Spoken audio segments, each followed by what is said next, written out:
Hello, everyone. Caren Glasser here, and welcome. If you are just coming in right now, say hello. Make your presence known in the comments below. And if you're coming in on a replay, I'm just so delighted that you're here. And let me know that you were here and put your name and where you're coming in from so that I can respond to you.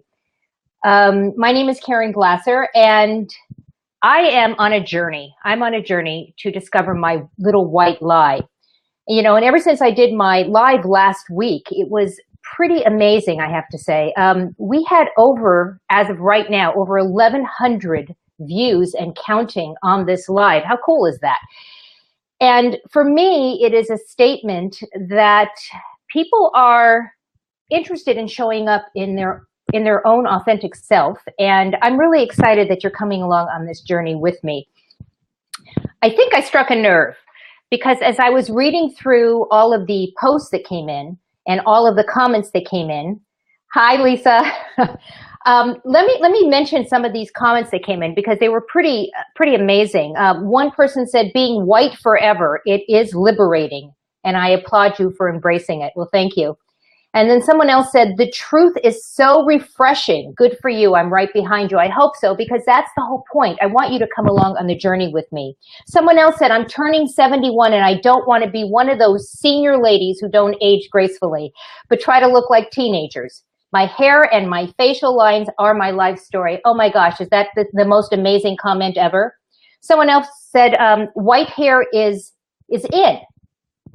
You're a trendsetter. And I'm joining you in this." Someone also said, "I'm so excited for this journey to unfold. Matter of fact, white lies are sexy and provocative." I don't know how you feel about that, but I think that's a great way to put it. Someone else said, "Hair color isn't important anyway. What is age? It's only a number." And I like to say age is an attitude. And then someone last said, "This is better than a therapy session." Well, that's awesome.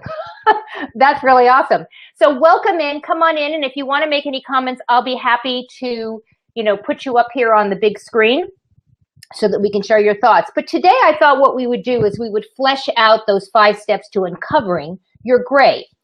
Now, as we said last week, it may not be your gray. It may be makeup. It may be the high shoes that you wear, the high heels, or maybe for the guys, it may be you lost your hair and, you're balding. And how do you go out there without feeling like, do I have to put a hat on or something? So let's flesh out these steps. So number 1, you have to make the decision, right?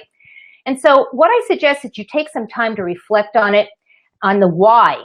Reflect on your why and your wanting to do this transition. What are the pros? What are the cons? What I did is I took a pad of paper out and I literally started journaling, and all the things that would be a bad thing about doing this, all the things that would be a good thing about doing this. And I was able to come up with my pros and my cons and finally make that decision. And then finally, picture in your mind what it's going to feel like, what it's going to look like. How are you going to feel when you accept this challenge and you step into the real you?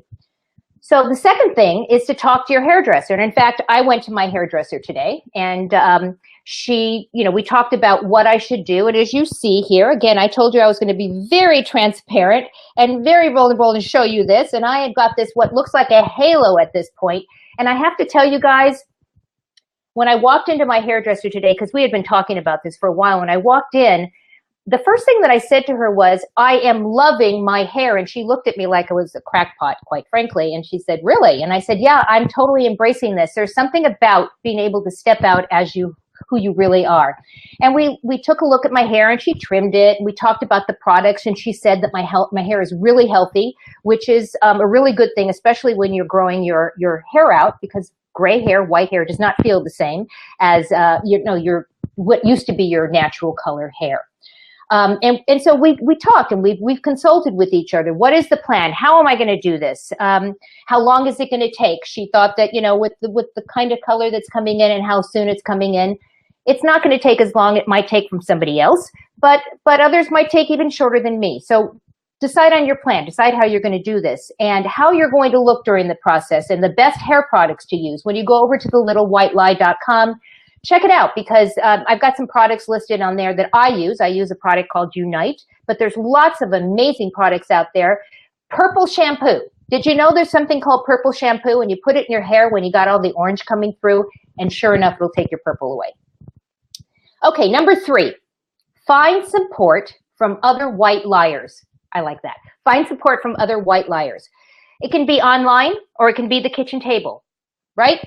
Find somebody in your circle of friends that have done this already, or find somebody online or groups online. There's some great Facebook groups, guys, out there. One that I belong to is called Gray and Proud, and it's in the Facebook arena, but there's lots of them. Go in, and you want to find a community that's going to be supportive of you and not going to challenge you as to why you're doing what you're doing. Let's see. Seek out other people who are doing what you're doing or have done what you've done, or maybe be thinking about what you're doing. And most of all, don't go it alone. This is not something that you need to do by yourself. That's why I'm doing this in front of all of you. This is why I'm doing this publicly, because you don't have to do it alone, because it can be a really tough and emotional journey. And you wake up in the morning and say, oh my gosh, what am I going to do? Do I need to wear a hat today? And the next one is actually talking about a hat is go out and buy yourself some hats. If you're really concerned and you don't want people to see what you look like, go out and buy yourself a hat. How fun is this? There are so many really cute hats out there. Go out and buy yourself a hat. Now, are you going to wear a hat out, all day long at dinner time when you go out? Probably not, but you might. And go find something that you like, that you want to put on, that's going to make you feel like it's a little bit different, so that you're prepared, right, on a rainy day. I'm going to go ahead and take this off because I don't need it. And sometimes you're just having a bad hair day and you want to cover it up. I'm looking at my note guide because I want to make sure that I don't miss anything. And then finally, just go for it. So make a plan, talk to your hairdresser, find other people that are doing this along with you, other white liars, as I like to call them. And then finally, just go for it. It's just a blip in a very long time that we are on this earth. It's only going to be a blip in time. There are lots of ways to transition slowly. Take it slow, take it fast, do it any way you want to do. I agree, Benzie. Hats are cool. Here, we got some comments here. Benzie said hats are cool. We have Lisa Lamont who said, oh, Below Deck Goddess, Caren, thank you. For those of you who don't know, I had the opportunity of being on a reality TV show called Below Deck Mediterranean, so it's been a lot of fun. And finally, here's the last but not least. You can always change your mind. You're not stuck. So if you decide you want to start something like this, whatever your little white lie is, and you start going through the process and you start growing it out and you just finally say, you know what? This is not for me. I'm just not happy with it. What's the worst case scenario? Can you live with it? Of course you can. You can go back to your hairdresser and have your hair colored again. It doesn't make you any less than or more than. It just simply wasn't your time to do it. So here's your call to action. What is your little white lie? I'd love to hear from you. I'd love to hear what your little white lie is. Put it in the comments below. Tell me what your little white lie is. Are you wanting to go white? Are you covering your hair up and you're ready to come out as the real you? Have you been wearing more makeup than you want to wear? Are you wearing high heels? Are you guys, you're balding? You haven't been able to lose those 50 pounds and somebody told you that you're not going to look good unless you have those 50 pounds lost. And if it's not a health reason, maybe you don't want to lose those 50 pounds if it's not a health reason. So here's the thing. Tell me what your little white lie is, and then go ahead, and there's my dog. My dog was very excited about that. And then go check out The Little White Lie. That's my my site. That has all the blog posts that are coming out. Go ahead and get my free gift, which is the 5 steps to embracing and uncovering your gray. It's an infographic. And then fill out the survey that's there because we want to include you on this journey. I want to have you come with me on my journey if you would let me take you with me. Is there any questions out there? I'm looking at the comments over here. Yes, today's image might definitely be different than yesterday's. We talked a lot about this last week, that the trend for young people is they go out and they color their hair silver and gray. It's how they actually color their hair. So there was actually some discussion with my hairdresser. Should I just go and dye my hair gray? Should I just color it silver and just go for it? And I decided, no, I really wanted to go through this process. So again, I want to thank you for being with me today on this live. And I want to thank you for coming on this journey with me today.